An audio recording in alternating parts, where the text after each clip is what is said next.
Muy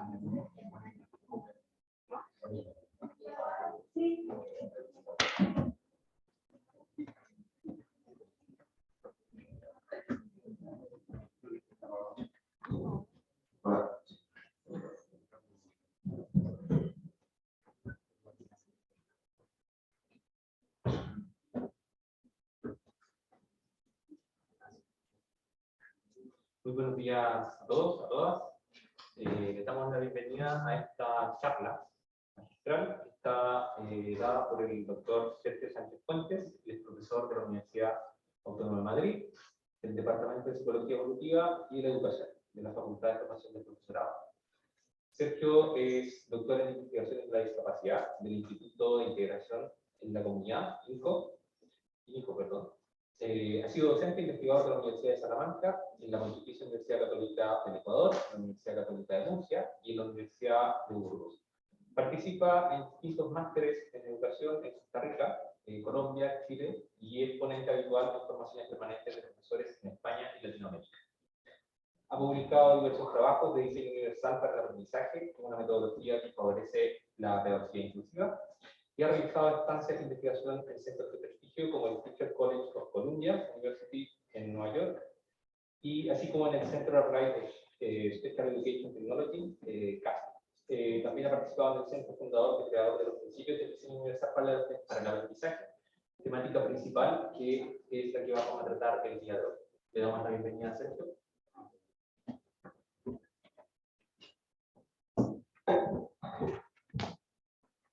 Bueno, en primer lugar, evidentemente, darle las gracias a Daniel, como profe de carrera, a Liliana por la acogida, por tener esta oportunidad de volver a compartir. Yo le comentaba a Liliana según entrábamos que fue de los primeros lugares en los que empecé a impartir conferencias sobre DUA en esta sala hace ya 8 años, lo cual me hace un poco mayor, eso me gusta algo, pero dentro de lo que se puede, pues seguimos avanzando, con lo cual para mí es un auténtico placer volver a estar aquí para compartir un ratito, un espacio sobre los avances en DUA, ¿no? Ya hace algún tiempo que pasamos de hablar de DUA como algo novedoso, como algo que resultaba todavía desconocido para muchos sectores, cuando ya en realidad es un modelo, una metodología, un paradigma, llamémoslo como queramos, que tiene aproximadamente 30 años de recorrido.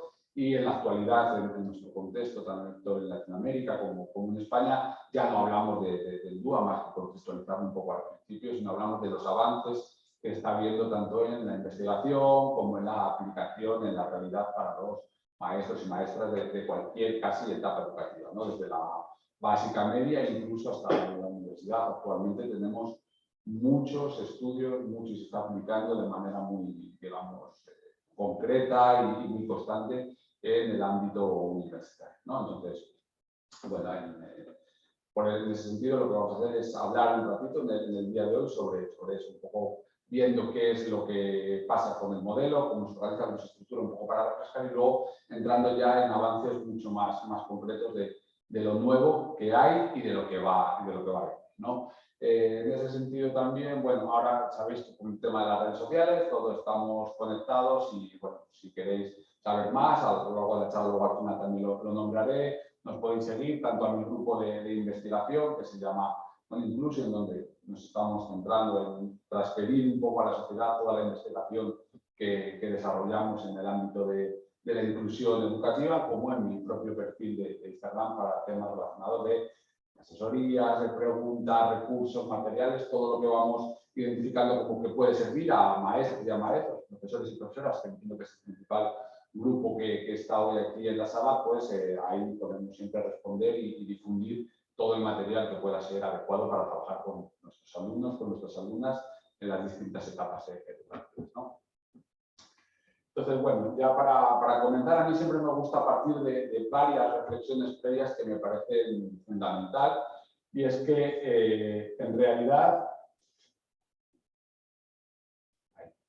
una de ellas es la evidencia de una educación inclusiva, es decir, la educación inclusiva es algo que nos ha llenado mucho el discurso en los últimos 30, 40 años, primero integración, luego inclusión a las personas que se dedican a investigar, incluso a los propios maestros, Pero lo que no se nos puede olvidar es que en realidad no es algo voluntario, no es algo que quede a disposición de yo creo que lo debo aplicar porque entiendo que es mi labor, es que en realidad es un mandato legal que está establecido por la mayor parte de países desarrollados del mundo, ¿no? Desde la Declaración de los Derechos de las Personas con Discapacidad en 2016, cuando la mayor parte de países del mundo firman en Naciones Unidas el 3 de diciembre, ratifican posteriormente en sus distintos parlamentos y crean los protocolos de implementación. A partir de ese momento, ninguna persona, por su condición de discapacidad, debe ver mermados sus derechos, y uno de sus derechos, un derecho fundamental, evidentemente, es el derecho a la educación. Por lo tanto, no es algo que quede a la voluntariedad del docente, sino que es algo que es un mandato legal obligatorio.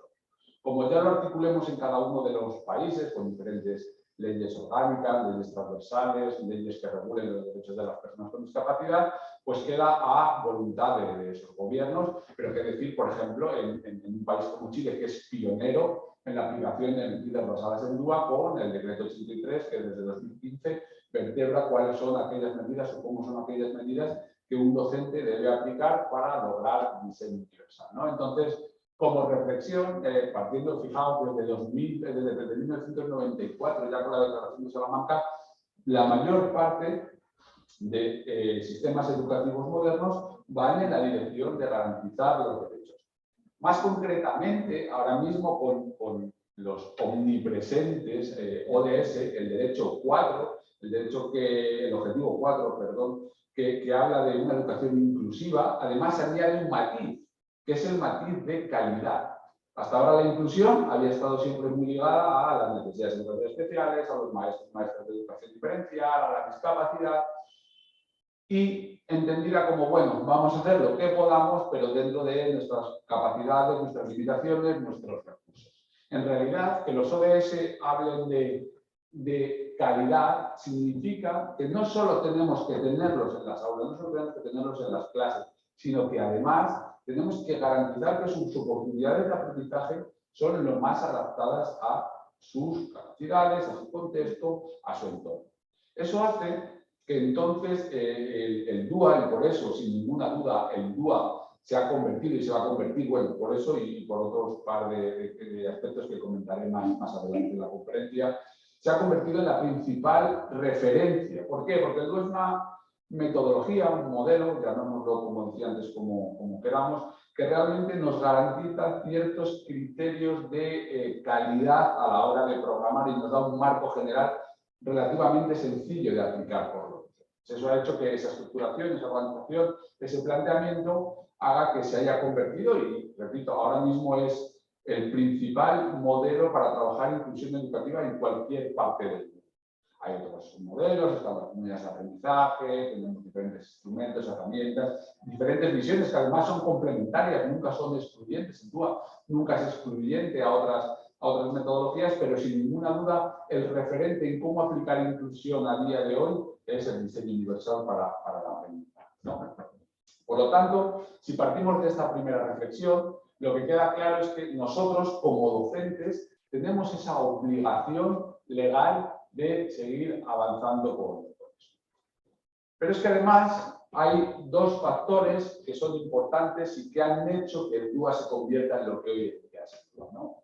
En primer lugar es el cambio en la concepción de la discapacidad. Aunque esto ya es, digamos, menos actual, porque ya hace muchos años que el modelo de la clasificación internacional del funcionamiento de la discapacidad está presente, en realidad en muchos ámbitos todavía se sigue entendiendo la discapacidad dentro de un modelo de la rehabilitación, dentro de un modelo donde todavía entendemos que la persona tiene un déficit en su estructura corporal, lo que eso supone que el único objetivo, la única visión que tengamos es que tenemos que rehabilitarlo, reincorporarlo a la sociedad, a la educación, a cualquier proceso, y no entendamos que la discapacidad es una variable más, es una condición más de la persona, igual que existen otras muchas condiciones, ¿no? Entonces, ese modelo que afortunadamente es ya desfasado, que es un modelo que ya no está prácticamente presente en muchos ámbitos, todavía hay cierta reminiscencia en la comprensión de ese modelo. Ese modelo que en realidad se concreta en esta imagen que tenéis, que supongo que muchos de vosotros, muchas de vosotras ya la conocéis, es una conceptualización en la que se entiende que la discapacidad no es solo una deficiencia en la estructura corporal, que es lo que sería el modelo de la rehabilitación. Una deficiencia en la estructura corporal lo que supone es que efectivamente a mí me falta un brazo, me falta un ojo, o no funciona bien un ojo, o no funciona bien un brazo, o simplemente tengo un problema en la motricidad por un traumatismo en la columna vertebral y estoy en silla de ruedas, y eso hace que tenga una deficiencia, y ahí ya hablaríamos de deficiencia porque es limitación en una estructura corporal que me impide hacer según qué cosas. Que eso está íntimamente relacionado con el aspecto, de la actividad, que tiene que ver con qué limitaciones una persona tiene o no a la hora de realizar una actividad y, por lo tanto, la restricción en la participación que eso le supone en sociedad. Imaginaos que yo fuera una persona en silla de ruedas. Yo ahora mismo tendría una limitación en mi estructura corporal, pero que no me impediría realizar esta actividad. ¿Por qué? Porque yo tengo el conocimiento, yo a nivel intelectual puedo impartir esta charla, este curso, esta conferencia. Sin embargo, yo no podría estar aquí porque el entorno en el que nos encontramos no es accesible. ¿Qué es lo que pasa entonces? Cambiamos completamente de foco de la situación. Pasamos de centrarlo exclusivamente en la persona y en cuál es su condición de discapacidad para centrarlo en cómo está el entorno diseñado. Esto es lo que se conoce como un modelo biopsicosocial, porque aparecen factores contextuales, ambientales y personales. Si yo paso de poner el foco en la persona, en la situación de discapacidad, en la deficiencia de la estructura como tal, y me centro en si puede o no puede participar en sociedad, lo que en realidad pasa es que eso nos lleva a un modelo de vida independiente y nos lleva hacia un modelo donde el foco sale de la propia persona y el foco se pone en el contexto, en cómo se diseña el contexto. Y cómo se diseña el contexto, lo que nos lleva es a este segundo modelo,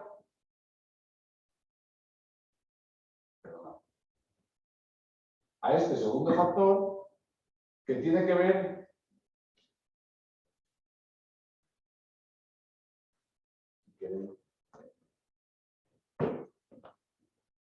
casi te quedas ahí. Sí, porque yo no sé qué le pasa, yo creo que es por el adaptador, que no lo sé, pero bueno, me pasa ya últimamente bastante. Nuestro segundo factor que tendría que ver con la conceptualización del diseño. O sea, lo que nos pasa es que si quitamos el foco de la situación en la persona y lo ponemos en el entorno, cómo diseñemos el entorno hace que se convierta en algo fundamental que va a estar ligado a la condición o a la situación o a la participación en sociedad de una persona. Imaginaos o pensad en, sacándolo un poco del ámbito educativo, en la principal expresión de participación social, ¿cuál es? El voto, ¿no? Parece que una persona que pueda votar es como la máxima expresión de participación social. Si yo tengo una discapacidad visual, auditiva, física, fundamentalmente en este caso visual y física, y yo quiero ir a votar, o bien están bien diseñadas las papeletas en el caso de las personas con discapacidad visual que están en braille y pueden saber a quién están votando sin necesidad de un tercero, o bien la persona con discapacidad física, el acceso al centro de voto es accesible. No es que la persona no tenga la capacidad para votar, que la tiene, evidentemente. Donde está la situación de desventaja es lo que viene producida por cómo se ha diseñado ese proceso. Por lo tanto, esa condición, esa situación, hace que el concepto de diseño universal como tal, el diseño universal que nace en los años 70, en los años 80, sobre cómo diseñar teniendo en cuenta la mayor al mayor número de usuarios posible, se convierta a día de hoy en un referente de aplicación, no solo en la educación, sino en cualquier aspecto de la sociedad. Muchos más de los aspectos que pensamos actualmente están diseñados siguiendo los principios del diseño universal. Desde, por ejemplo, los nuevos USB tipo C, que ya da igual el lado con el que lo vayas a conectar, que nunca tienes problema, hasta evidentemente las rampas, la información que aparece, el subtitulado, que tengamos plataformas como Netflix, HBO, que vienen con audiodescripción. Todo eso, en realidad, está fundamentado en los principios que se empiezan a desarrollar en los años finales de los 70, principios de los 80, y que se conoce como el paradigma del diseño universal. Ese paradigma del diseño universal, como imagino que ya sabéis, se fundamenta básicamente en 7 principios. Es un modelo que nace a raíz de un profesor de arquitectura, el profesor Ron Mays, que era usuario de silla de ruedas y profesor de arquitectura en la Universidad de Carolina del Norte. En un momento dado se da cuenta que hay ciertos espacios, ciertos entornos de su propia facultad, de su propia universidad, a los que no puede acceder por el simple hecho de ser una persona con silla de ruedas, una persona con discapacidad. Eso hace que plantee, ojo, hay algo que no estamos haciendo bien, vamos a cambiar. Y crea el Centro para el Diseño Universal y desarrolla un modelo basado en 7 principios.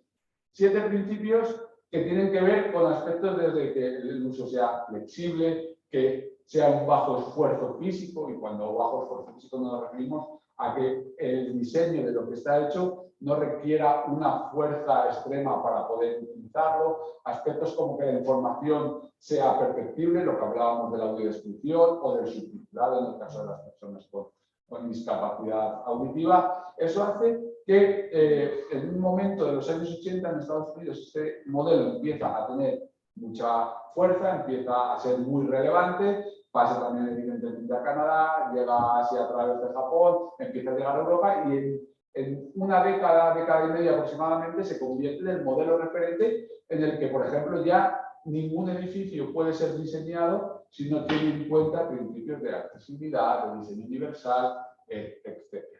Eso, que junto con otras situaciones va evolucionando y va dándole visibilidad en la sociedad, fundamentalmente en América del Norte con el paso de los años, hace que el diseño universal se vaya extendiendo a otros campos que inicialmente solo era la arquitectura, pasa al diseño, productos, tecnología, diseño de páginas web. Por ejemplo, no sé si conocéis lo que es la W3C, que es el consorcio que regula la accesibilidad en las páginas web. Una página web se mide en accesibilidad con A, AA o AAA, que indica cuán o no de accesible es esa página web, ¿no? Eso va pasando por diferentes ámbitos, va ampliándose hasta que llega un momento en el que llega la educación.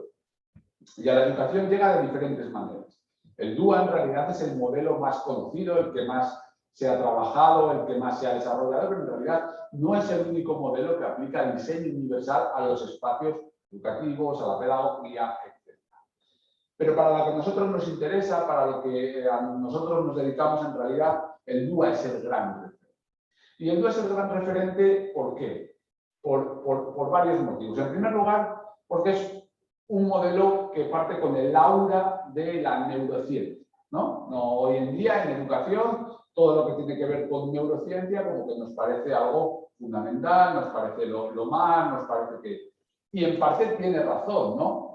Si nosotros leemos la fuente original, si nosotros leemos a Cass, como decía Daniel, el Centro for Applied Special Technology, que es el creador de los principios, en realidad, cuando dice que es un modelo que se basa en la neurociencia o que aplica neurociencia, yo tengo muchas salvedades a esa afirmación. Evidentemente, el modelo de Cass se basa en la neurociencia, no en el desarrollo del modelo, sino en el análisis de cómo funciona nuestro cerebro. Nuestro cerebro, como sabéis, en realidad funciona en base a grandes redes neuronales. Lo que el modelo del DUA viene a hacer es ver lo que la neurociencia ha estudiado en las últimas 2-3 décadas y nos ha dicho sobre cómo funciona nuestro cerebro e identificar cuáles son las principales redes que intervienen en el aprendizaje. Eso sí es neurociencia. Ahí sí podemos comprarle ese discurso a Cass en cuanto a que es un modelo neurocientífico. ¿Por qué? Porque ellos organizan los principios en base a lo que nos han dicho que son las redes que aparecen e interactúan cuando se produce aprendizaje. De hecho, no sé si hay alguien de psicología más básica aquí que trabaje el tema de la cognición, del trabajo de las redes neuronales. En realidad, este modelo estaría un poco ya obsoleto como tal. ¿Por qué? Porque hoy en día sabemos que la neurociencia nos ha dicho que no es que se enciendan y se apaguen distintas redes neuronales cuando pasa un proceso, sino que depende del número de conexiones y que no es tanto una parte u otra encendida, sino cómo se interconectan y qué es lo que se llaman las zonas calientes, que es lo que más conexiones produce o no. Pero en líneas generales, para comprenderlo, es verdad que es un modelo que nos sirve bien para los educadores. Porque ¿qué es lo que hace?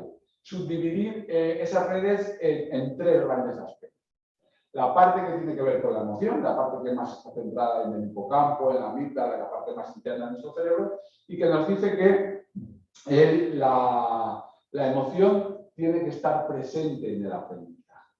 Tenemos una segunda red, que es la red de reconocimiento, que es la que está localizada en la parte más posterior de nuestro cerebro, occipital, parietal, temporal, donde en realidad lo que tenemos son los principales centros de recepción de la información. Todo lo que estamos escuchando, todo lo que estamos viendo está llegando a nuestro cerebro por diferentes canales sensoriales y a partir de ahí, en esa parte posterior de nuestro cerebro, se está realizando una decodificación, una interpretación y si yo os preguntara, nos iríamos a la tercera parte donde tendríamos que dar una respuesta que se localizaría en los lóbulos prefrontales, fundamentalmente donde se regulan las funciones ejecutivas, que es lo relacionado en cómo yo emito una respuesta en base a lo que he recibido y he decodificado en la parte posterior. De esa manera, lo que CAS o lo que el modelo del DUA consigue es hacer un modelo relativamente cómodo, relativamente sencillo de aplicar para educadores. ¿Por qué? Porque en base a esas tres grandes redes conseguimos principios que son articulados y que nos dan unas pautas de cómo aplicarlo y cómo diseñar nuestra programación, nuestra planeación, ¿no? A mí me gusta ver el modelo como un conjunto holístico, es decir, no es que solo podamos centrarnos en un principio, no es que sean excluyentes, es que son complementarios, incluso tradicionalmente estamos muy acostumbrados a leer los principios de manera vertical, cuando en realidad tendríamos que leer los principios de manera horizontal. ¿Por qué? Porque estos principios están organizados por niveles de dificultad en la consecución. Cuando hablamos del acceso, tiene que ver con la parte más inicial, más relacionada incluso con la discapacidad, porque el DUA es un modelo que nace en los 90, en el 2000 sale la versión 1.0, en el 2010 sale la versión 2.2 y nace con esa intención de mejorar las condiciones de aprendizaje para los estudiantes con discapacidad. Era un momento donde todavía no se hablaba de inclusión, donde se hablaba de integración y esa evolución hacía que todavía tuviéramos esa visión de que los estudiantes con discapacidad tenían que ser adaptados al sistema en base a modelos flexibles. En realidad el DUA ahora ya va más allá de eso, luego comentaré un poco al respecto, pero esta primera parte que tiene que ver con el acceso, en concreto estas dos pautas, son las que sí se relacionan todavía directamente con la discapacidad, porque tienen que ver con el acceso, tienen que ver con la accesibilidad,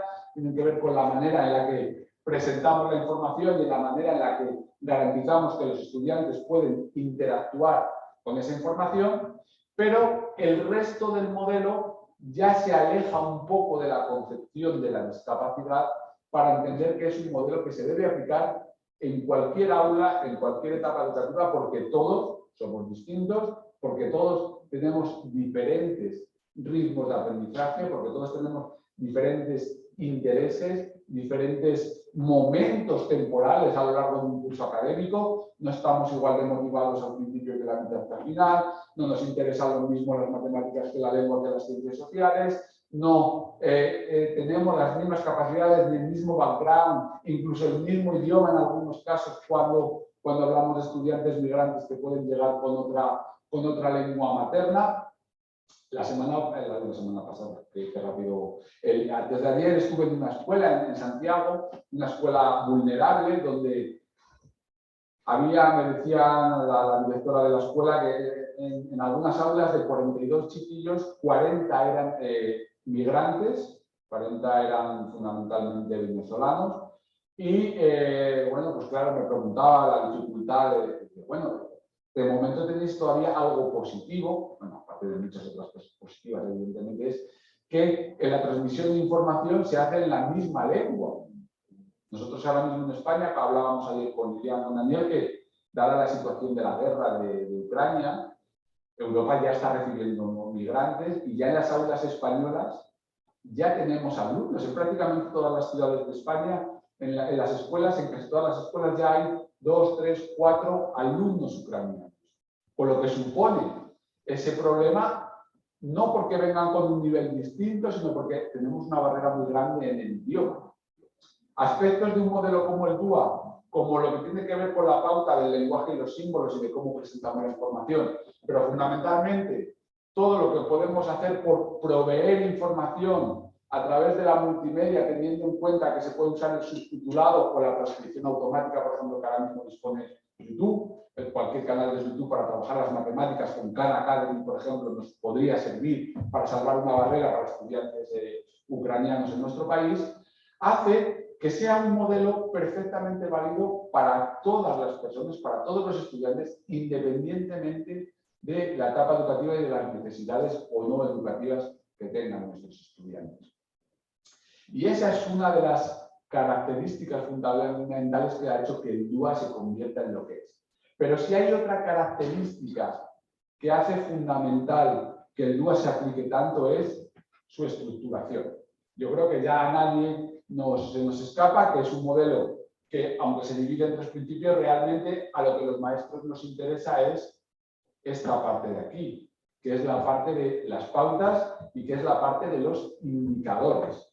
¿Por qué? Porque a mí la neurociencia me va bien, bueno, me puede interesar más o menos, pero a mí, ¿qué es lo que me interesa? A mí lo que me interesa es el día a día que yo me voy a encontrar a la hora de planear con mis estudiantes en el aula.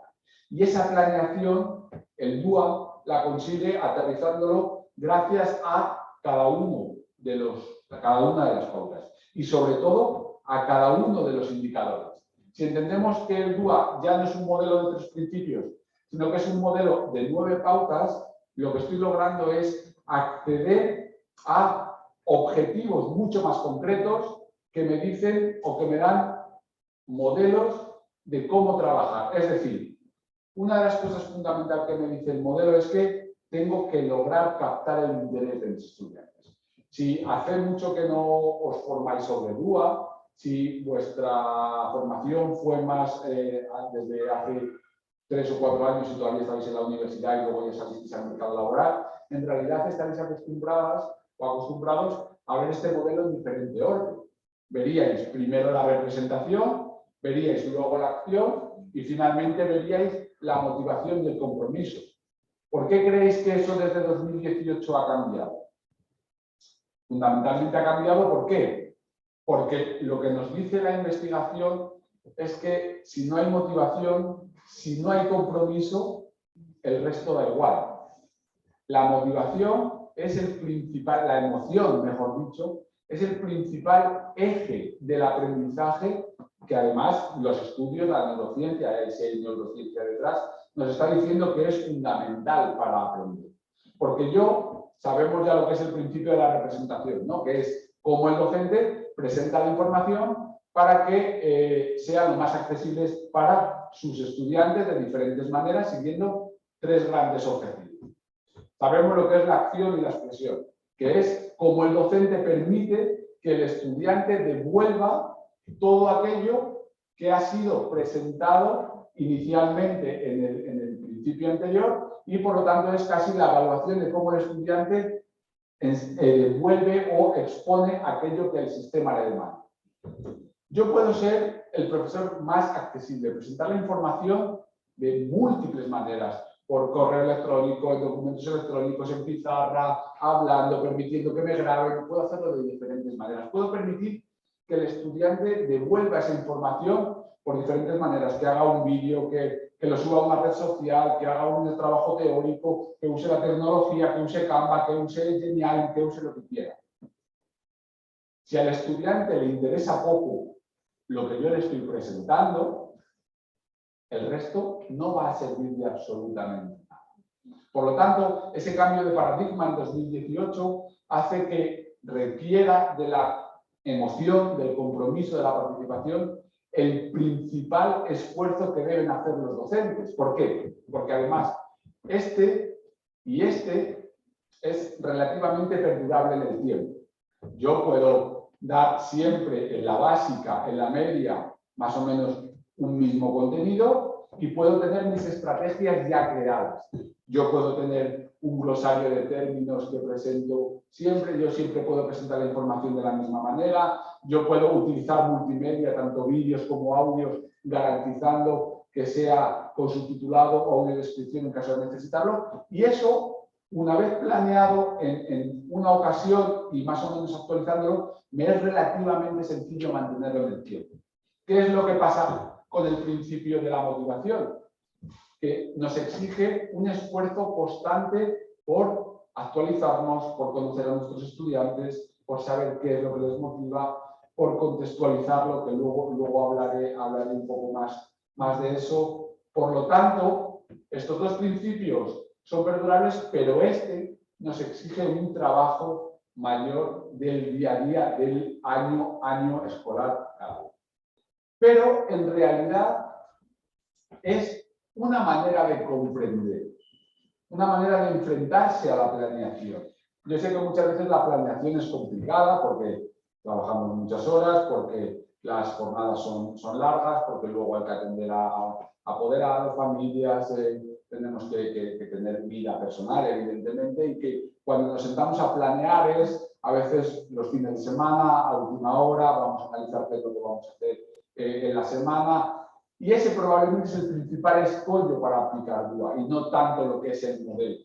Porque el modelo en sí, si ya lo habéis estudiado, ya lo habéis informado, sabemos que en realidad lo que consiste es en objetivos que se pueden ir cumpliendo relativamente de manera sencilla a través de los indicadores. ¿Qué es un indicador?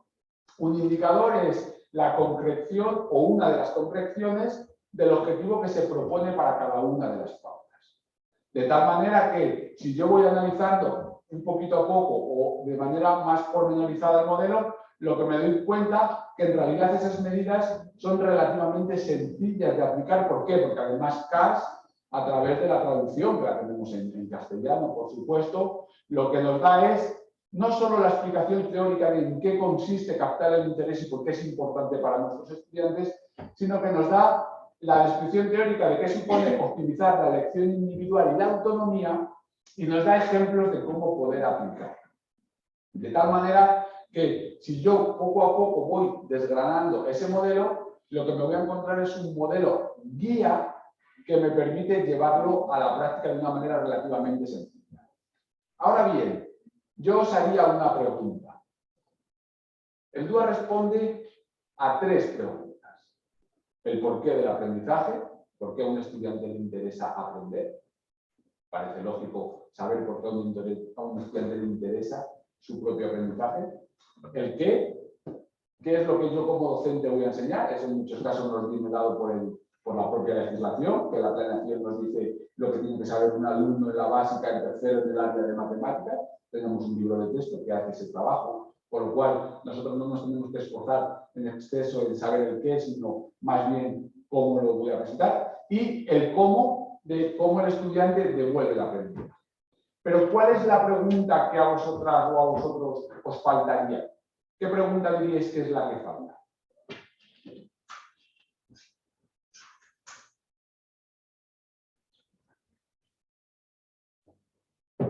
tengas miedo. ¿Cuál creéis que es la pregunta que falta? Tenemos por qué. Sí, por favor, responde. ¿Para quién? No tanto, porque el para qué estaría un poco relacionado con la representación, con el qué. ¿Alguien más? Venga, sin miedo. Sí, pues adelante. ¿Para quién? No, ¿para qué? Porque está claro que es nuestros grupos a los que nos vamos a dirigir. Ay, adelante, por favor. Bueno, ¿eso tendría que ver con la emoción? No. Paulina, a lo mejor no estás en una evidente, a mí esto me parece muy evidente. ¿Dónde? El dónde. El dónde. Lo que pasa, por favor, también, perdón. Pasa una mano. Ahí. El dónde. La contextualización. Fijaos que el DUA es un modelo que nace en CAS. CAS es un centro que lo fundan dos profesores eméritos de Harvard, en Cambridge, Massachusetts, Boston. Probablemente la zona más privilegiada a nivel intelectual, por supuesto, de Estados Unidos, pero con la mayor renta per cápita. Una guardería, ¿a qué guardería? Parvulario, una guardería puede costar del orden de $2.000 al mes y te hacen entrevista desde que estás embarazada para ver si tú eres apta a llevar a tu hijo a esa guardería. Un entorno hiper exclusivo. Harvard puede costar $45.000-$50.000 al año la carrera. Y es donde se crea ese modelo. Es un modelo que además fundamenta mucho el uso de la tecnología, porque la tecnología nos puede ayudar en la parte de las pautas de acceso, nos puede ayudar mucho con nuestros estudiantes para flexibilizar y tiene lógica, incluso para la emoción, poder usar. Pero vosotras creéis que esos ejemplos que vienen en las pautas, que nos pueden servir de guía, que nos pueden ayudar a comprender cómo aplicarlo, son 100% extrapolables y aplicables en la realidad de cada una de nuestras escuelas? No. ¿Por qué? Porque la contextualización, ese dónde, es la clave.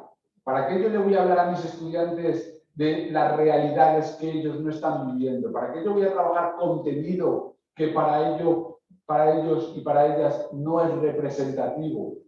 ¿Cómo voy a captar yo ese principio del interés, de la motivación, del compromiso, si nada de lo que yo les estoy contando les va a servir cuando salgan de esa sesión que estamos haciendo en el día de hoy? Por lo tanto, a mí nunca me gusta hablar de una receta cerrada del DUA. Hay muchas veces que cuando me piden una formación, y es una escuela completa, parece como que lo que buscan es una receta cerrada donde yo le dé un paquete y a partir de solo aplicar esas medidas, esos ejemplos ya me van a valer para el resto de mis días como profesor. No ese es el sentido del modelo. Lo que el modelo plantea es una manera, un foco, una visión de cómo planear, de cómo enfrentarnos a la diversidad, de cómo partir de una planeación basada en la flexibilidad y en la accesibilidad, donde luego nosotros seamos capaces de adaptarnos. Es decir, nosotros somos maestras, profesores especialistas en al menos didáctica y pedagogía, que sería la educación. De lo que se espera de nosotros es que esa formación nos permita adaptar ese modelo a la realidad. No va a ser lo mismo en el Biobío, tenemos alumnos mapuches que en Santiago, no va a ser lo mismo en Santiago que en Atacama, no va a ser lo mismo en Chile que en Colombia, no va a ser lo mismo en Colombia que en España, no va a ser en España lo mismo en la zona de sierra que en la zona de costa, etc. Y esa labor, por mucho que el modelo sea neurocientífico, que el modelo sea súper válido, que sea el principal referente de la UNESCO ahora para trabajar la inclusión, esa contextualización depende de cada uno de vosotros y de cada una de vosotras. Conocer lo que a los estudiantes les motiva, los recursos que tienen. ¿Pensáis que en todas las aulas va a haber iPads como hay en Cambridge, que todos los alumnos van a poder tener conexión 5G y pagar aplicaciones de $10 mensuales con conexión en casa para poder trabajar las matemáticas? No. ¿Qué tendré que hacer yo? Si tengo el recurso y lo puedo utilizar, fenomenal, pero si no, tendré que adaptarme en base a esos principios que aparecen, en base a esos ejemplos que aparecen en las pautas y aterrizarlo en la realidad. Por lo tanto, si vuelves para atrás, por favor, Daniel, 2 diapositivas ahí. Por lo tanto, lo que esto se convierte es en un modelo con maneras de trabajar, con ejemplos que nos pueden servir de guía, pero que luego nosotros debemos aterrizar y debemos realizar. Yo cuando hago las formaciones sobre DUA, lo que solemos es ver indicador por indicador para comprender y luego de manera general crear un modelo adaptado a la realidad de cada uno. Y repito, estos dos suelen ser más o menos permanentes porque al final todos trabajamos siempre en los mismos años, en los mismos grados, etcétera, y puede ser relativamente sencillo. Pero el principio de la motivación y el compromiso requiere de un esfuerzo constante, pero no son, y esta es otra de las cosas que siempre me gusta dejar clara, no es que tengamos que ser súper especialistas, súper técnicos, no es que tengamos que tener un doctorado en neurociencia por la Johns Hopkins como para comprender. Es que a nosotros lo que nos interesa son las medidas de aula y esas nos las dan los indicadores y los indicadores están accesibles para todos, para todas, descargables, gratuitas, con explicación en castellano y con ejemplo. Por lo tanto, si yo he comprendido, y se espera que ya comprendáis y entendéis el modelo por la formación que habéis recibido y demás, y ya sé cómo más o menos funciona el DUA, ahora es trabajo vuestro el de ver cómo realmente yo lo puedo aplicar. Y entendiéndolo además como algo global, porque hay muchas cosas que no se quedan circunscritas a un indicador, a una pauta, sino que de manera transversal se pueden hacer relativamente fácil. Cosas como permitir ser o hacer partícipes, mejor dicho, a los estudiantes en algunas tomas de decisiones en la escuela. Yo soy maestro y decido qué es lo que hay que aprender. Está claro que esa es mi labor como docente. Pero cómo logremos ese aprendizaje puede estar muy condicionado a que le interese al estudiante. Y si yo le hago partícipe en algunas tomas de decisiones, fácilmente va a motivarse más. Eso que tiene que ver con captar el interés o con el esfuerzo y la persistencia, no nos requiere hacer una planeación de usar 8.000 recursos, no, nos requiere el preguntar, el trabajar esa comunicación con el estudiante. Cosas como el tema del lenguaje y los símbolos. ¿A qué estudiante no le beneficia tener un glosario de términos antes de comenzar los temas? Si estamos en el área de ciencias, vamos a trabajar por primera vez conceptos como la célula, la mitocondria, la división celular, o sea, ¿a quién no le beneficia tener esa información para luego contextualizarla cuando explicamos?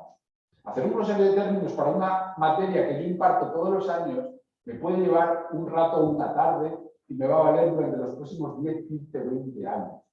Monitorear el progreso no es más que ir explicitando, por ejemplo, en la pizarra, en la esquina superior derecha, lo que vamos a hacer día a día e ir tachando algunos aspectos para que el alumno sepa constantemente dónde estamos, de tal manera que ellos aprenden que si está tachado el punto 1 es porque ya hemos trabajado en los diptongos, porque nos correspondía, y ahora donde pone la adicción es porque estamos en matemáticas y estamos trabajando la suma. Esas no son medidas de genial y de crear una cuenta de haz malabares con la computadora.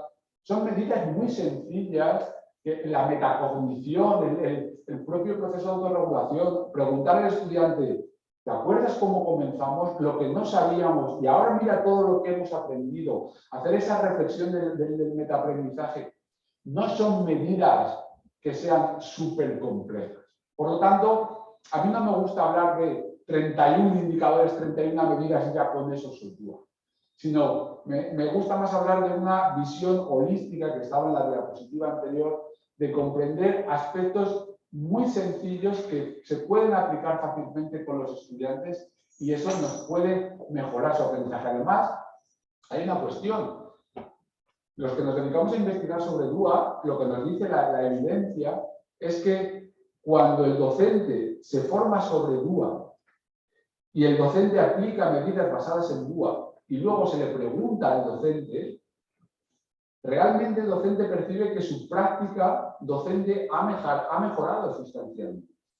Si además preguntamos a los estudiantes, lógicamente los estudiantes de la media y de la universidad, porque los de la básica no son conocedores tanto de ese aprendizaje, de ese autoaprendizaje, pues en esa otra condición. Cuando se le pregunta a los estudiantes de la media y la universidad si han mejorado su aprendizaje cuando se han aplicado medidas de duda por el profesor o por la profesora, también reportan como que realmente han visto mejoradas sus oportunidades de aprendizaje. Por lo tanto, vamos teniendo evidencia de que esto sí funciona con nuestros estudiantes y que no son medidas tan complejas para llevar a cabo. Lo que nos dicen que la evidencia es que las formaciones de corta duración sobre DUA, 8, 10, 12 horas, cuando se explica más en profundidad el modelo, se ven los indicadores, se dan ideas de cómo trabajarlo, el maestro tiene tiempo para reflexionar en esa 12 horas, cómo aplicarlo, son suficientes para poder aplicarlo. Por lo tanto, una inversión de 12 horas para poder trabajar en los próximos años mejor con nuestros estudiantes no parece algo tan descabellado, ¿no?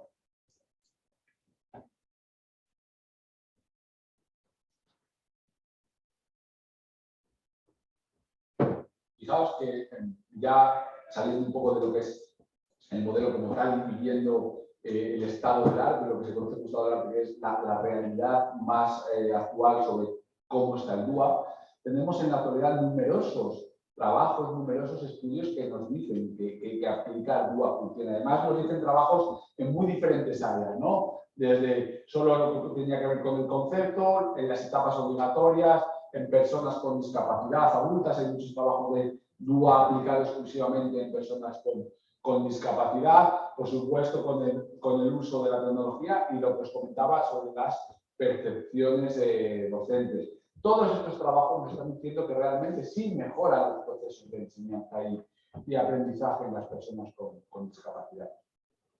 Y además hay muchas otras ideas que nos pueden ayudar y que nos van a hacer disponer de mayor información en los próximos años porque se están viniendo cosas muy interesantes, ¿no? Cosas como revisiones sistemáticas. Nosotros ahora mismo estamos llevando a cabo un análisis, una revisión sistemática con el Trinity College de Dublín en la etapa de aplicar DUA en la media, lo que sería en Chile la media, y hemos identificado más de 800 trabajos. Pasa la siguiente, por favor. Donde 802. Más de 800 trabajos donde ya se está investigando sobre DUA. Hay mucha literatura, hay mucha evidencia y eso al maestro le va a llegar en diferentes aspectos a través de, creo que lo comento, pasa un poco más allá de la validación de herramientas, pasa.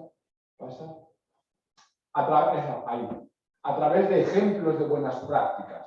A lo mejor la parte más de investigación empírica nos queda alejados como docentes, está más centrado en el ámbito universitario, pero al maestro cosas como las buenas prácticas sí les llega a través de manuales, a través de este tipo de charlas, de jornadas de innovación, de recualificación, etcétera. Y lo que se espera es que esas formaciones, esas informaciones lleguen lo más actualizadas posibles en base a la investigación previa que se está realizando, ¿no?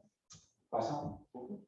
Además, cada vez existen más recursos para trabajar. Por ejemplo, que os muestro, es un proyecto de las universidades españolas, la conferencia de rectores de universidades españolas, donde no tenía el foco en el DUA, tenía el foco en el diseño universal original, o el diseño para todos, mejor dicho, entendiendo que la sociedad es diversa, que de manera transversal en la sociedad la diversidad está presente y que por lo tanto en la universidad tendríamos que enseñar sobre esas metodologías, esas filosofías basadas en diseño para todos o en diseño universal. Se crearon manuales para cómo en la universidad enseñar a los futuros profesionales, a los futuros médicos, a los futuros arquitectos, ingenieros, farmacéuticos, psicólogos, sobre cómo trabajar con diversidad y con diseño para todos. En concreto, para lo que a nosotros nos toca en educación y en pedagogía, lo que se creó fue un manual con recursos para docentes de la media, están desde la parvularia, desde la básica hasta la media, con recursos para descargar, para poder utilizar, para poder planear siguiendo los principios, en este caso, del diseño universal para el aprendizaje. Son gratuitos, eso se puede descargar, está en castellano, está en inglés. En la página con que pongáis en Google CRUE, Conferencia de Rectores de Universidades Españolas, CRUE, Diseño para Todos, ahí os lleva directamente al enlace con todos los manuales descargables y disponibles para poder ver los recursos. Yo coordiné la parte de primaria y de básica, pero he colaborado en la de medicina, en la de psicología, en la de pedagogía y en la de terapia ocupacional, con esa filosofía de diseño para todos o de diseño universal. También tenemos instrumentos como este. El CEAPAD, que es el Centro Español de Referencia en Productos de Apoyo, creó un manual por su 25 aniversario sobre diseño universal, y también escribimos 3 personas, Gerardo Cheita, referente en inclusión educativa, Emiliano Díez y yo, donde hablamos de recursos de accesibilidad para docentes para poder trabajar en la educación. Es decir, cada vez va habiendo más y más y más recursos que los docentes pueden utilizar. La rueda del DUA, por ejemplo, que estamos centrados en el uso de la tecnología dividida por principios, aunque a mí yo nunca hablo de ella en las conferencias porque no me gusta, porque se entiende como una receta. ¿Alguien conoce la rueda del DUA? Es una rueda que se divide por principios y cada principio se divide en pauta, y cada pauta, como el modelo original, tiene una serie de aplicaciones como asignadas que en principio la teoría dice que si usas esas tecnologías estás garantizando aplicar el objetivo de esa pauta. En realidad a mí esa visión no me gusta tan cerrada. ¿Por qué? Porque yo no soy un gran favor, no me gusta mucho ese discurso de necesito tener infinidad de recursos para ser un buen maestro. Lo que yo siempre hablo para aplicar tecnología usando DUA es los recursos que ya utilizamos y que ya conocemos y que están funcionando con nuestros estudiantes, trabajémoslos con un punto de vista de la accesibilidad y del diseño universal. Cosas como Khan Academy. ¿Conocéis Khan Academy? Khan Academy es la principal plataforma para la enseñanza de las matemáticas a día de hoy en el mundo.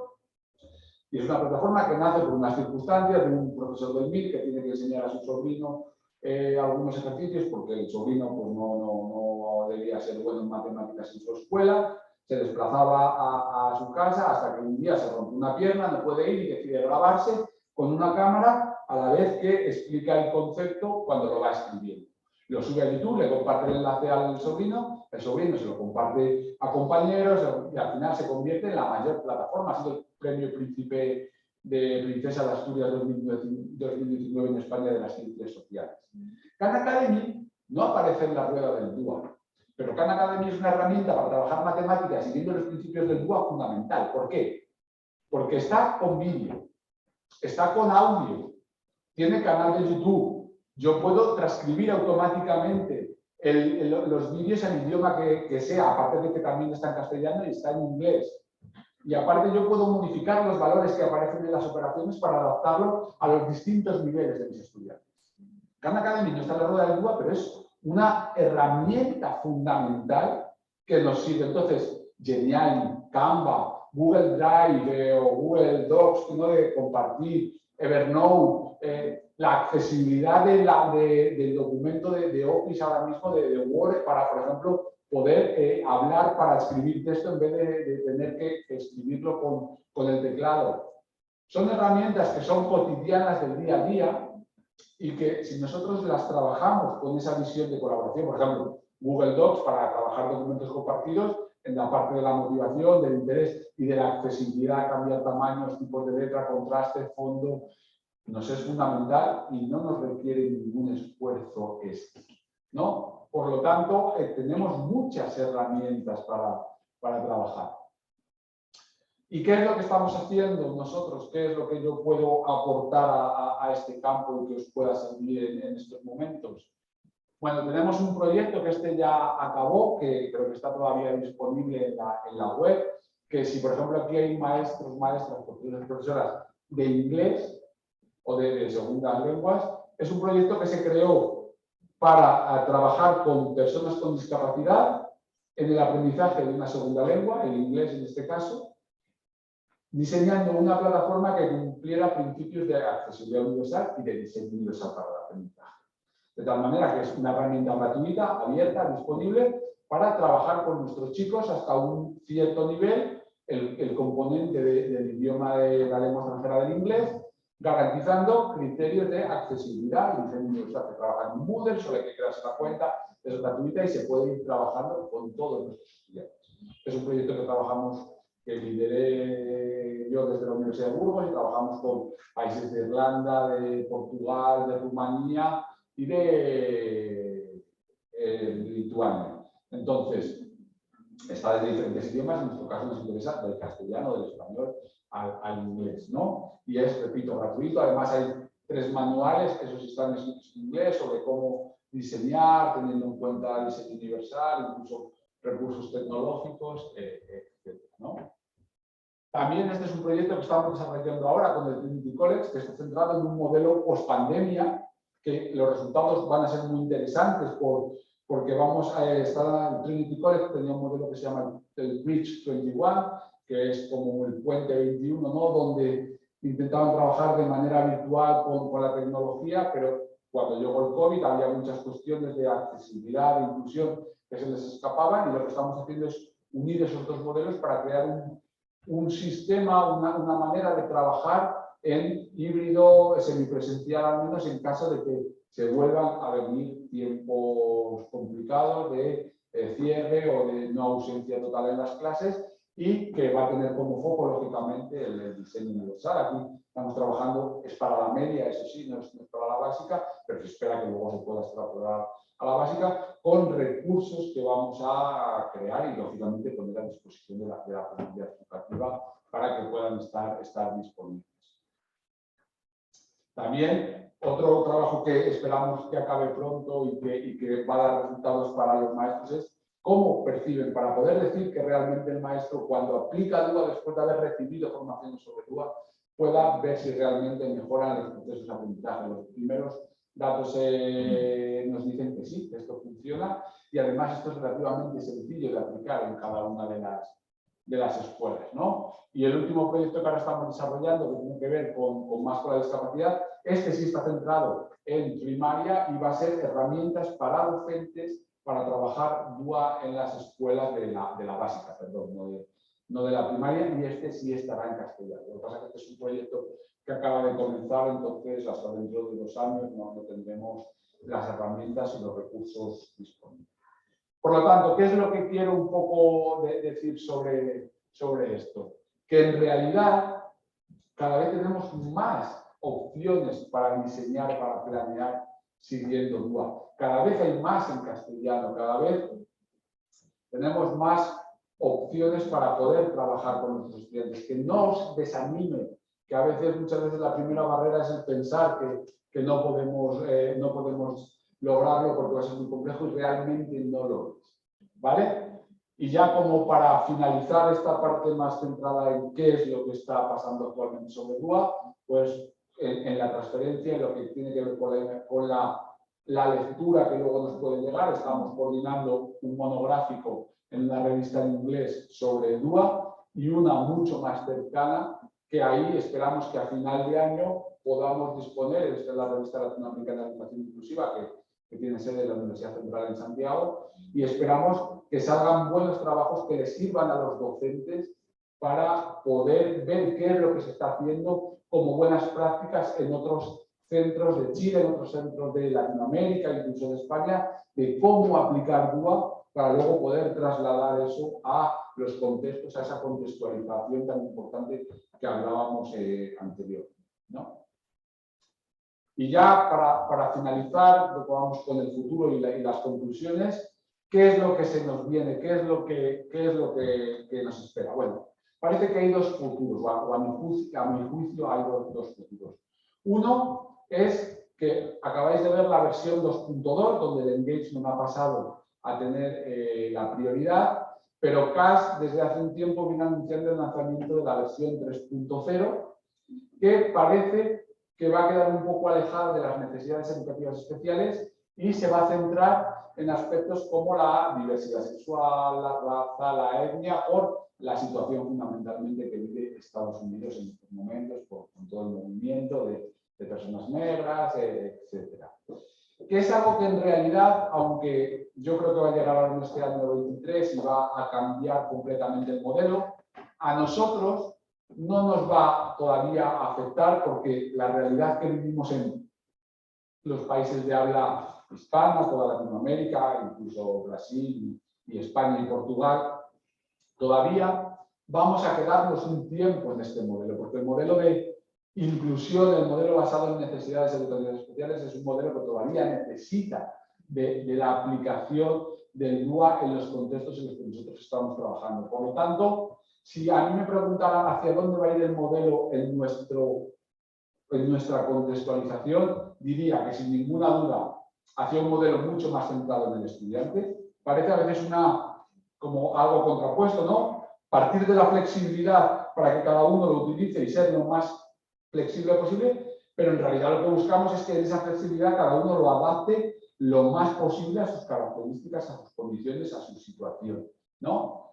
Un modelo centrado en lo emocional. Soy consciente además en Chile de todo el problema emocional que han tenido los alumnos con la vuelta a las aulas y todo lo que está pasando. Desde luego, la parte emocional está presente y va a estar mucho más presente en los próximos años. En la medida de lo posible, en la utilización de recursos tecnológicos, pero que tendrá que ver con la disponibilidad que tendremos. Y en los recursos humanos, probablemente la parte más compleja y que menos depende de nosotros. Nosotros no podemos decidir que en vez de 42 chicos en clase tengamos 25, que en vez de un tutor o que en vez de tener 30 horas de docencia directa tengamos 20 para que tengamos tiempo para planear. La idea es que fuéramos hacia ese modelo. Yo siempre que hablo ante políticos de esta cuestión recalco la importancia. Ahora bien, sabemos que esto está muy condicionado a muchos otros aspectos que se nos alejan de nuestro poder. Pero sin ninguna duda, si hay algo en lo que tenemos que avanzar, es en la contextualización de ese modelo para aterrizarlo a nuestro día a día, que además es algo que cualquier docente puede realizar sin mayor esfuerzo más que el de conocer a sus estudiantes, ¿no? Y bueno, ya para finalizar, cómo llegar, evidentemente, es a través de recursos, es lo que hablábamos, políticas públicas, y esto es un compromiso fundamentalmente de la administración, y por otro lado, a través de la formación. Chile, como es un país en este sentido tan avanzado, ha hecho mucho esfuerzo en enseñar a los maestros DUA, a las maestras en las universidades, y muchos esfuerzos en la formación permanente, porque se ofertan numerosos cursos, numerosas charlas sobre este modelo, que sin ninguna duda es la vía para aquellos que cuando se formaron en la universidad no recibieron esta información tan importante, ¿no?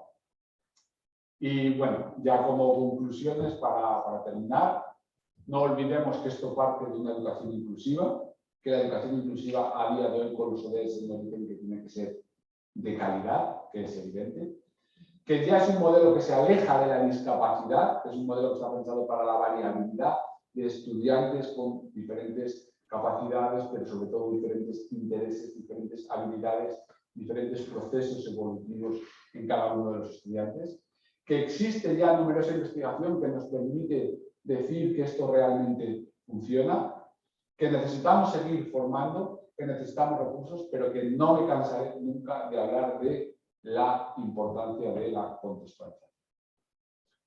Por mi parte, creo que nada más. Muchas gracias. Ahí os dejo el Instagram de... Bueno, se quitó el Instagram de nuevo, repito, tanto el mío personal como el de ONU Inclusión. Estamos procurando siempre estar lo más actualizados posible con recursos, con material, con dosieres, que les sea posible a los estudiantes y a los futuros docentes y a los docentes en activo poder utilizar, y son siempre gratuitos, descargables, así que os invito a darle la difusión cuando queráis. Y nada más, muchas gracias.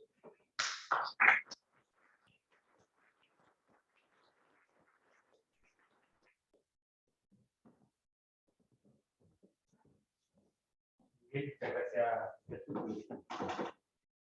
No se escucha, ¿verdad? Sí. Bueno, la idea es que en este momento aprovechemos la instancia de poder conversar con Sergio, plantearle nuestras preguntas, dudas o comentarios que quieran hacer acerca de su propia experiencia en sus distintos contextos escolares. Pero no sé si será necesario también. Yo creo que lo oímos antes, hemos ahorrado mucho y bien. Creo que se escucha bien, ¿verdad? También pueden hacerlas por escrito.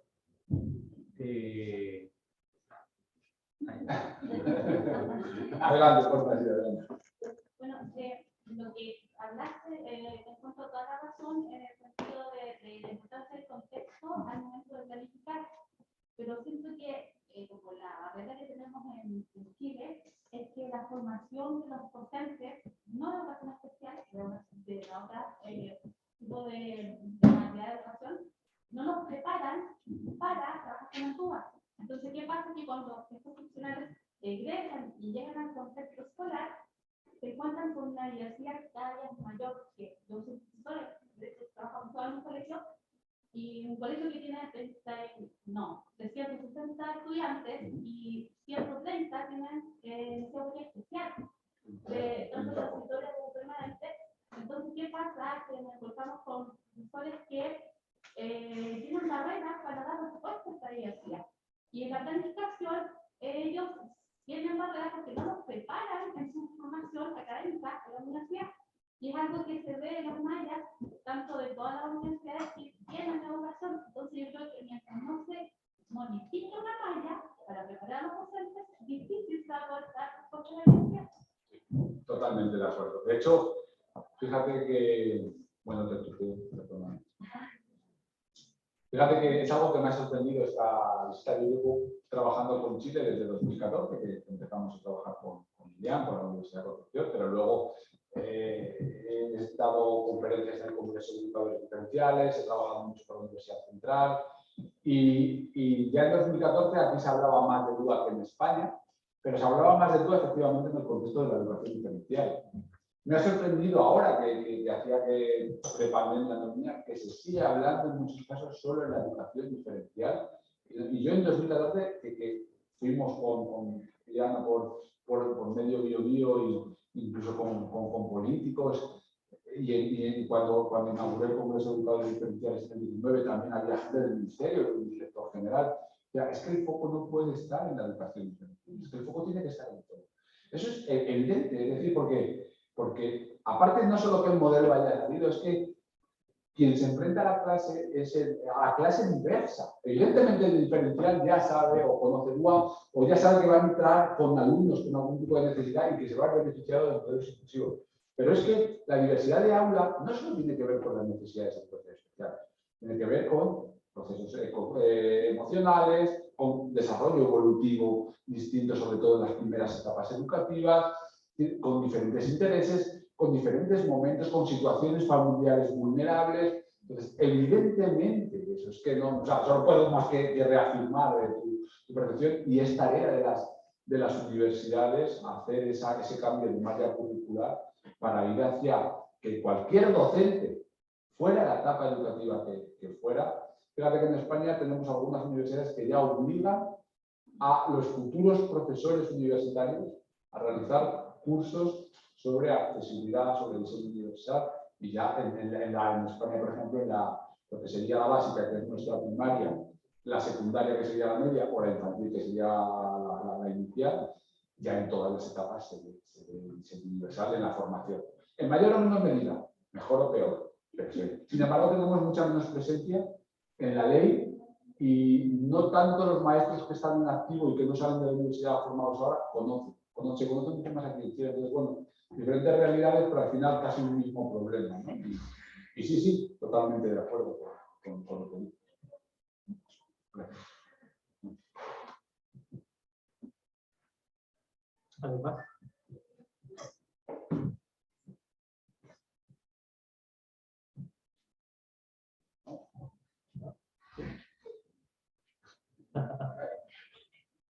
Bueno, ni tan malo y no es últimamente las charlas, no sé qué pasa, que parece que todos somos docentes y todos nos sentamos atrás siempre.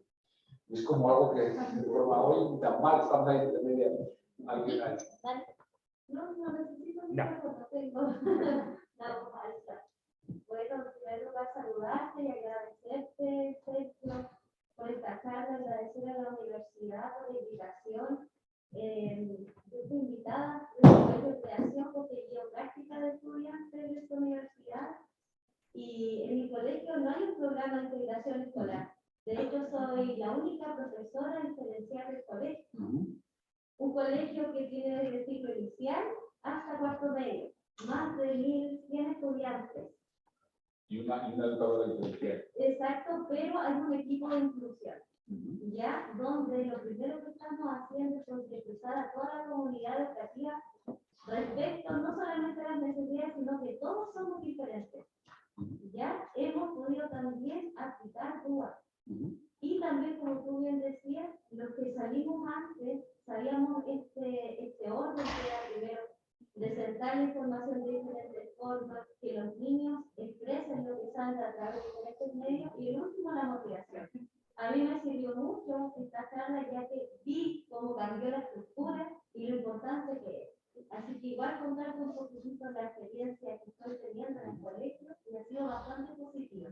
Los profesores muy abiertos a implementar el DUA y atender la diversidad dentro del aula, sabiendo que todos y todas somos diferentes, ya adaptándose obviamente a las necesidades que presentan no solamente estudiantes que quizás tienen un diagnóstico, sino que su emocionalidad, su ritmo, su forma de aprender es diferente. Así que eso me quedó muy claro, me gustó mucho la charla, así que solo agradecer.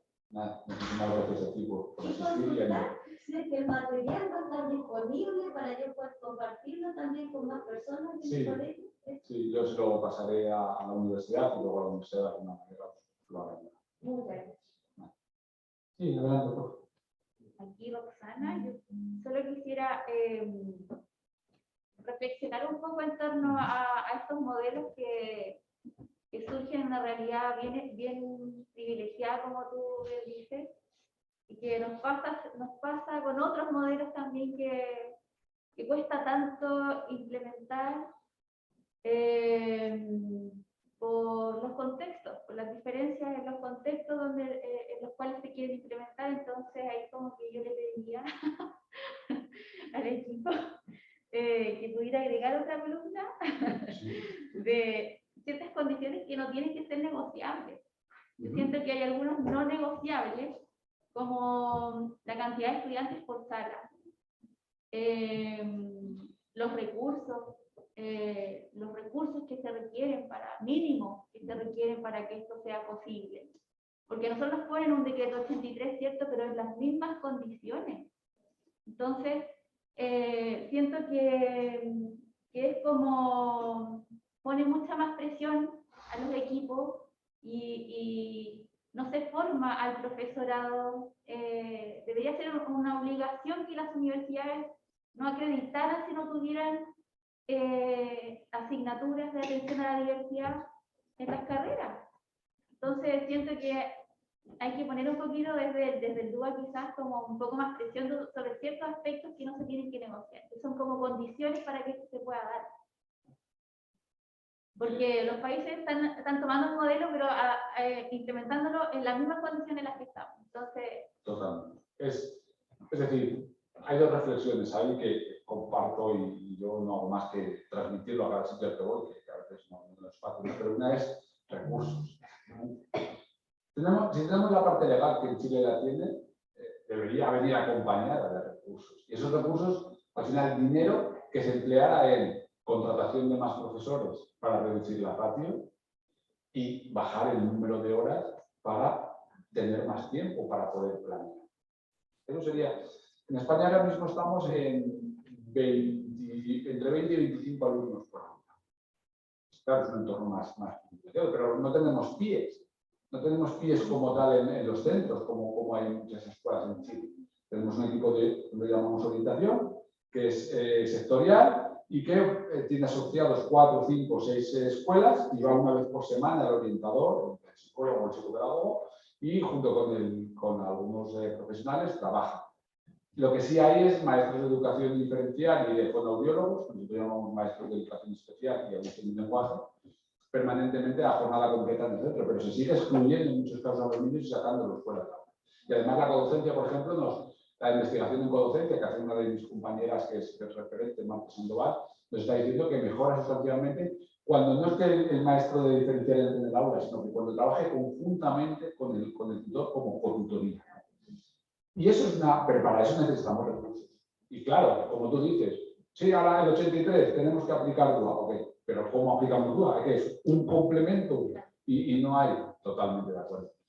Y lo de la acreditación de las carreras, mira, nosotros en España en 2007 convertimos el sistema educativo universitario en toda Europa hacia un modelo convergente común y para intentar competir con Estados Unidos, ¿no? Y crear un marco común europeo que, bueno, no se llevó de la mejor manera a cabo, pero una de las cosas que hacíamos, que fue donde empezó la acreditación, primero era verificación y luego acreditación y luego verificación de las carreras, de las titulaciones, fue en la línea de que se entendía que cualquier carrera que pudiera tener, que es donde nacen los libros que os enseñaba antes, cualquier carrera que tuviera que ver algo en la sociedad que pudiera aplicar diseño universal tenía que formar sobre eso.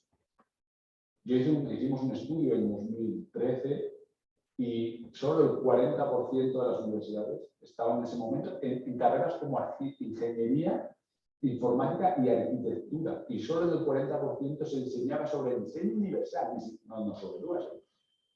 Y la realidad es que las acreditaciones han ido pasando y aunque la ley decía que eso se tenía que aplicar y que si no, no acreditaría, han seguido acreditando. Por lo cual sí, hay una falta de compromiso de las administraciones por esto y coincido plenamente con eso. Sí.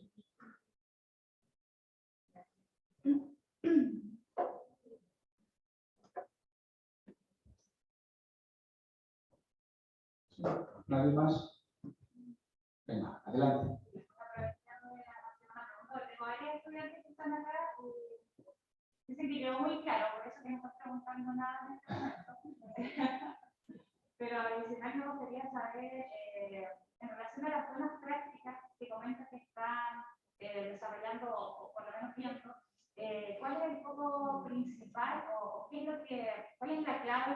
Yo sé que no hay una receta, ¿cierto? Sí. Pero ¿cuál es la clave que mueve a esas buenas prácticas para poder llevarla al aula en lo concreto? Desde la planificación o desde ciertas actividades que se pudieran hacer en el aula, que se evidencian en esas buenas prácticas como algo común. Ajá. Pues mira, un factor fundamental, gracias por la pregunta. Un factor fundamental tiene que ver con la predisposición. Que todos estemos a una, en la línea de que todas las escuelas que apuestan de manera global por ir hacia un modelo basado en DUA y que vertebran su modelo en DUA, están mejorando. Y esas, por ejemplo, en Argentina tenemos en Buenos Aires la Escuela de la Rumania, que migró todo el modelo en una zona pobre, excluyente, con conflictos y está logrando muy buenos resultados en base a la aplicación del DUA. Es verdad que funciona mejor en entornos pequeños, en escuelas donde no es que tenga que ver tanto el número de estudiantes de aula, sino que donde la comunidad es pequeña, por ejemplo, como con la inclusión. No sé si alguna vez lo habéis oído hablar de Gordon Porter, es uno de los señores mayor que más habla de inclusión canadiense, y él cuenta siempre la experiencia de cómo su comunidad se convirtió en una comunidad inclusiva en la escuela, pero en un pueblecito de Canadá pequeño donde todos estaban a una con la escuela y donde todo se visibilizaba. Modelos como el modelo de comunidad de aprendizaje de Flecha, que implica mucho a la comunidad, también mejora sustancialmente, pero en entornos pequeños donde todos van hacia eso. Y luego, en cuanto a actividades o en cuanto a cosas concretas, la tecnología suele mejorar si se puede utilizar. Las experiencias que estamos viendo en España con tecnología suelen mejorar por la motivación, por la flexibilidad a la hora de presentar la documentación, pero si no, a través del personal de apoyo o de los educadores diferenciales trabajando en el aula con la creación de materiales y demás, pues es una otra vía que está funcionando muy bien en esas experiencias. ¿Vale? Proyectos, por ejemplo, como de accesibilidad cognitiva en los centros, también están funcionando muy bien. En centros de educación diferencial, por ejemplo, en España el año pasado en Segovia, que es la ciudad en la que yo vivo, hicimos una formación para todos los de educación diferencial. Tiene un proyecto muy bonito de accesibilidad cognitiva y han cambiado todo el centro con información en pictos, en más bajas, en las paredes, en braille también, con el dactilológico, señalando algunas cosas. Y ha mejorado bastante, siempre muy sistemático, también la manera de presentar la información siempre de manera sistemática para todo, que siempre sea de la misma manera, favorece mucho esa comunicación, el uso de la lectura fácil, en el caso de necesitarlo también es una medida muy básica. Entonces, bueno, esa apertura en la flexibilidad de la comunicación con apoderados, con familias también mejora, pero claro, fíjate que todas esas medidas requieren de recursos, pero esa es un poco la línea en la que se está trabajando. Identificación, totalmente. Empezamos al revés acá en Chile con esto con el decreto 83. Hemos empezado como a aplicarlo en el aula, pero empezó con lo ideal es poder mover a las comunidades educativas y vayamos hacia eso, más que empezar desde implementar esto, hacia mover primero a las comunidades. Totalmente. Totalmente.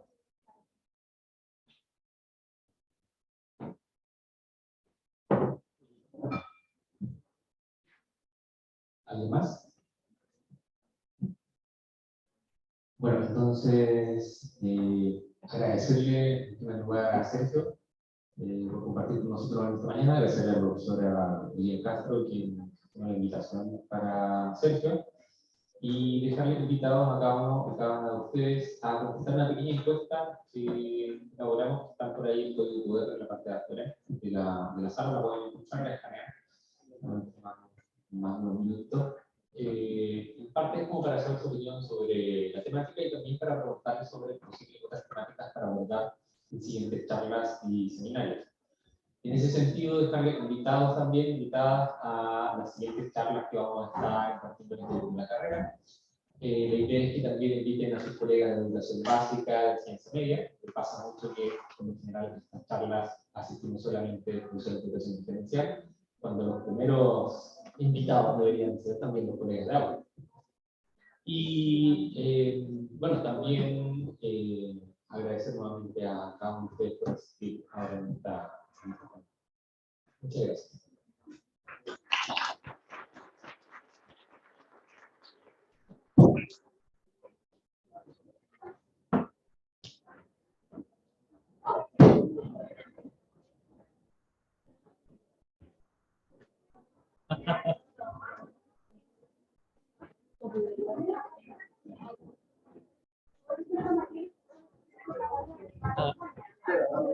La charla va a quedar grabada en el Instagram de la carrera. Si lo siguen en el Instagram, pueden encontrar después la grabación.